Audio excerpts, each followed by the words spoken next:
as we have seen for quite a while with this White House, finger pointing over what some critics see as a sloppy strategy. People even close to the White House concerned that this legal push was a long shot from the very beginning, wondering why there wasn't a more sort of forceful face and forceful figure heading that push, given that was where it seemed to be headed even, Monday, Tuesday, last week, as it looked like the race was going to be very close. So the factionalism is happening here. The question is what the president does next. Does he lay low for a couple days? I would frankly be surprised to see that, given the defiance of the statement now out from the Trump campaign.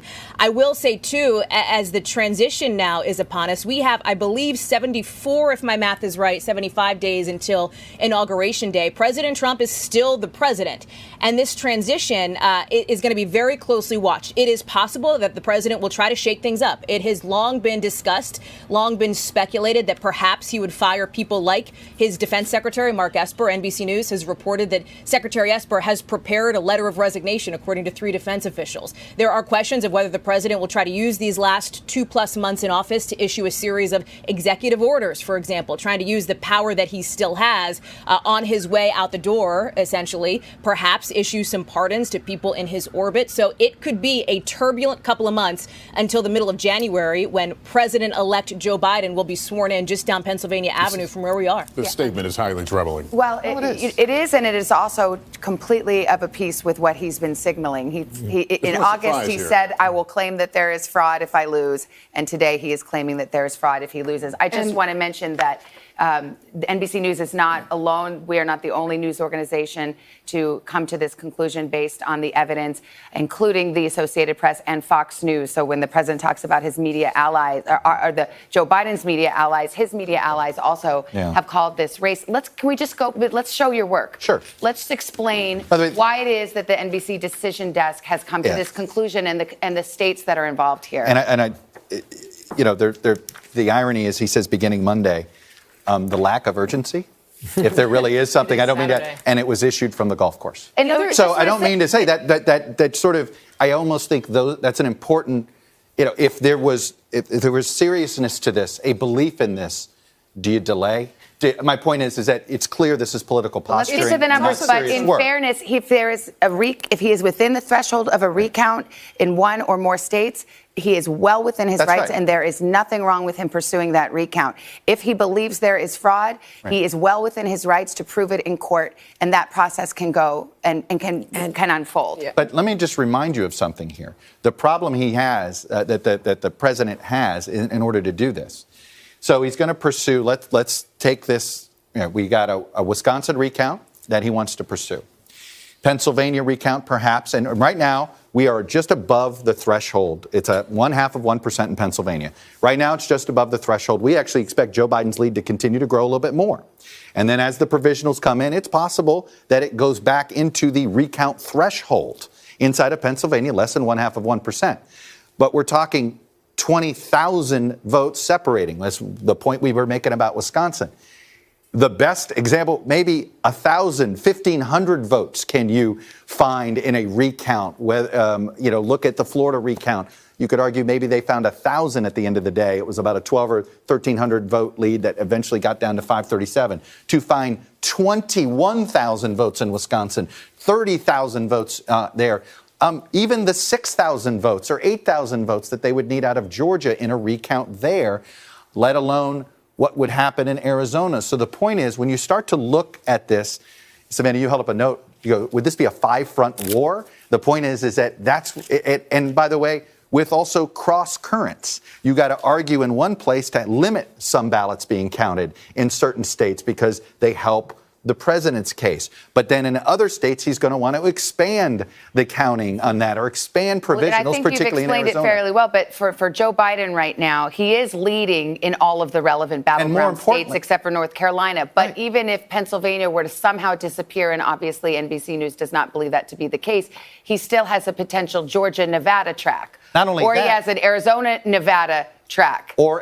Or I believe at this point now, Georgia and Nevada. Correct. I just looked it up. Georgia, Arizona, and Nevada. Arizona, even if he Nevada, loses Arizona, Georgia and Nevada would get him any to two of those three. Right. So so he's got to somehow overtake all of those. And by the way, I do want to, and this is an important aspect of this story, This is the most likely now electoral vote, final electoral vote between the two, 306-232. 306-232 is what we had 4 years ago, and it sort of reinforces the point that I've been trying to make here, which is the 2016 election was not an outlier. This is a country that is divided along the lines we've been divided on, and Joe Biden won because he put together Hillary Clinton's vote and the none of the above vote from 4 years ago, who decided, I don't know if I want another 4 years of this. I'm going to go with Joe Biden. I want to show and he won the presidency. Some folks some video that just came in to our newsroom. This is the Upper East Side of Manhattan, and we're hearing this story. Spontaneous applause and celebration outpouring on the streets of some of these cities, which were known to be fans of Joe Biden. We saw in Harrisburg, Pennsylvania, in Trump country, some Trump supporters. So I think we're going to start to see, as this news on a Saturday morning starts to get out, we're going to see these the evidence of the divided country we have pouring out into the streets of the White House. And by the way, the cities, of course, have been the more blue areas. So you're going to see a lot of cities in one place, and you're going to see perhaps a lot of anger in some as we saw in Harrisburg, Pennsylvania. And Hillary Clinton has tweeted memorably that the voters have spoken. It's a history-making ticket, a repudiation of Trump, and a new page for America. Thank you to everyone who helped make this happen. Onward together. I think we have a Joe Biden statement. Kristen Welker in Wilmington. What do you got? Savannah, we're hearing from the now president-elect Joe Biden. Let me read you his statement. This is just coming in.